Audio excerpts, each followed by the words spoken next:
Olá pessoal, a partir desse vídeo nós vamos começar a conversar um pouquinho sobre análise multivariada para comparação de grupos. Inicialmente, nós devemos diferenciar uma análise univariada de uma análise multivariada. O que seria uma análise univariada? Como o próprio nome diz, eu teria apenas uma variável. Examine aqui, por exemplo, eu estou mensurando o efeito de três grupos de tratamento, é um fator de variação apenas, o tratamento, seja por um aparelho dentário metálico, cerâmico ou alinhador, e eu estou avaliando se eu variar o tipo de aparelho, se eu modificar o tipo de aparelho, eu teria efeito sobre um desfecho quantitativo, no caso aqui, relato de dor e desconforto, mensurado numa escala visual analógica, que seria uma escala quantitativa. Nesse caso, eu tenho um exemplo de uma variável, que é o tipo de tratamento, uma variável independente, que é a minha variável de agrupamento, e uma variável dependente, que é a minha variável de desfecho. Eu estou examinando o efeito do tratamento sobre uma única variável, né? Nesse caso, eu tenho um exemplo típico de uma análise univariada. Agora observem se eu introduzir mais um fator de variação, que no caso seria o sexo masculino e feminino. Vejo que como eu tenho três grupos medidos a partir de um primeiro fator, que seria o tipo de tratamento, e mais dois grupos introduzidos pelo fato de eu ter dois sexos, né? Se eu fosse fragmentar esses grupos, eu teria 6 grupos, né? O aparelho metálico no sexo masculino, o aparelho metálico no sexo feminino e assim sucessivamente. O ideal é que nós façamos essa análise a partir de um único teste. Então aqui eu vou introduzir um segundo grupo e vou precisar de uma ANOVA multifatorial. Não cabe mais uma ANOVA de um fator que nós usaríamos caso a gente tivesse apenas um grupo, um fator de variação com 3 grupos, no caso aqui do tipo de tratamento. Então, dessa forma é que nós vamos utilizar uma ANOVA multifatorial. A ANOVA multifatorial ela também tem seus pressupostos iguais à da ANOVA convencional paramétrica.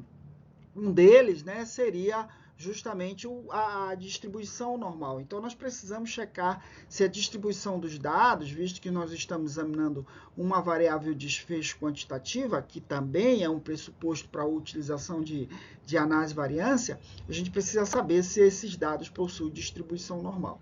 Outro fator interessante, um aspecto interessante da análise variância, é que a gente pode, além de fazer essa análise num único teste, nós podemos medir o que seria a interação, ou seja, será que o aparelho metálico tem diferente comportamento entre o sexo masculino e o feminino? E de repente, veja aqui, por exemplo, o alinhador, a dor é maior no sexo masculino, né, do que no feminino, e para o metálico é justamente o oposto. Então, nós podemos examinar essas interações que nós vamos descrever a partir do próximo slide. Vamos ver aqui um exemplo prático de como examinar isso. Eu estou examinando, então, de novo, o tipo de aparelho, que nós vamos chamar de o fator de variação tratamento, e no fator de variação bloco, eu vou examinar o efeito do sexo. Observe aqui que para o aparelho metálico, né, não houve diferença entre o sexo masculino e feminino nos níveis de dor, que é a minha variável de desfecho. No cerâmico também não, e no alinhador também não, mas vejo que o aparelho metálico parece estar produzindo um nível de dor maior do que esses outros dois aparelhos. Então, a primeira análise, quando eu rodo uma análise variância a 2 fatores, né, ela pergunta, existe diferença entre os sexos, entre os blocos? A resposta, nesse caso aqui, é não, né? Portanto, o valor de P foi maior que 0,05, indicando que não existe um efeito significativo do bloco.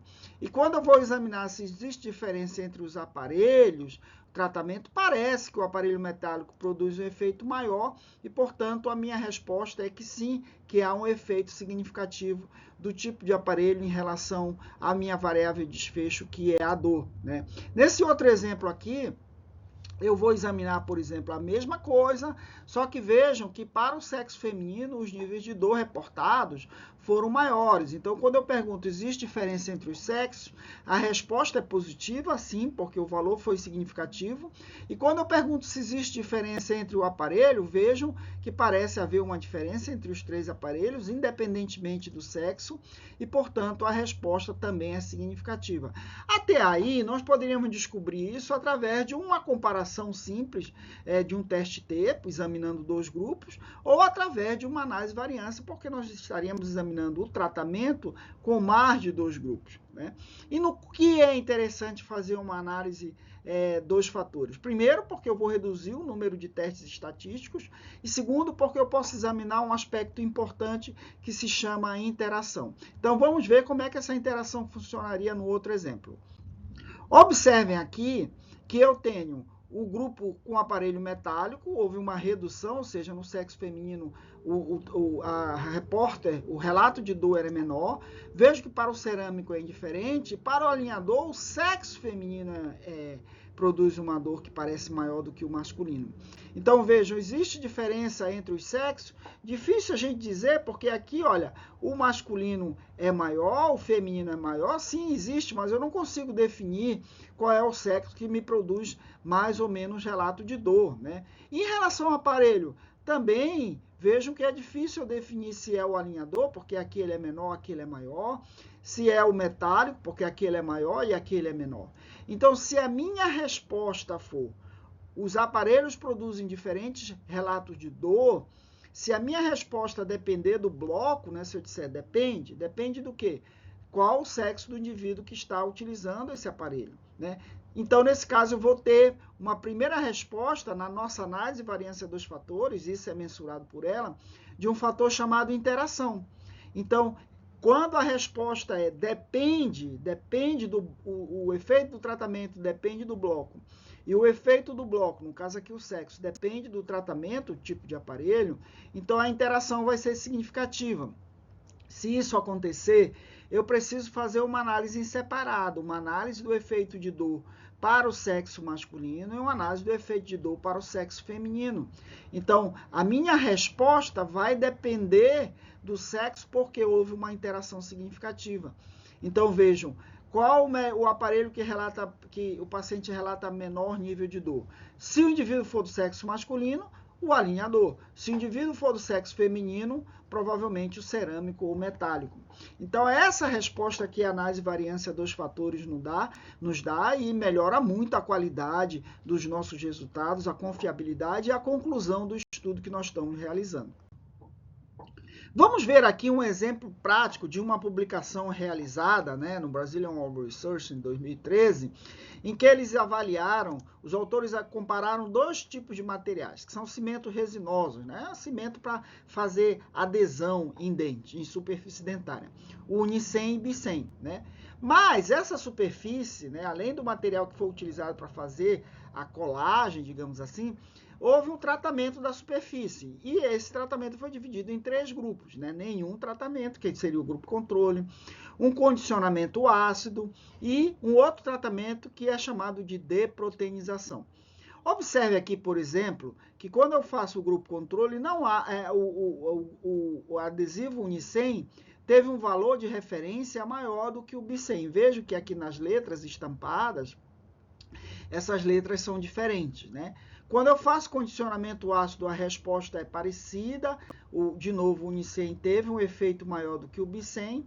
E quando eu realizo a deproteinização, vejo que as letras são as mesmas, indicando que não há diferença entre os 2 cimentos se você utiliza essa deproteinização.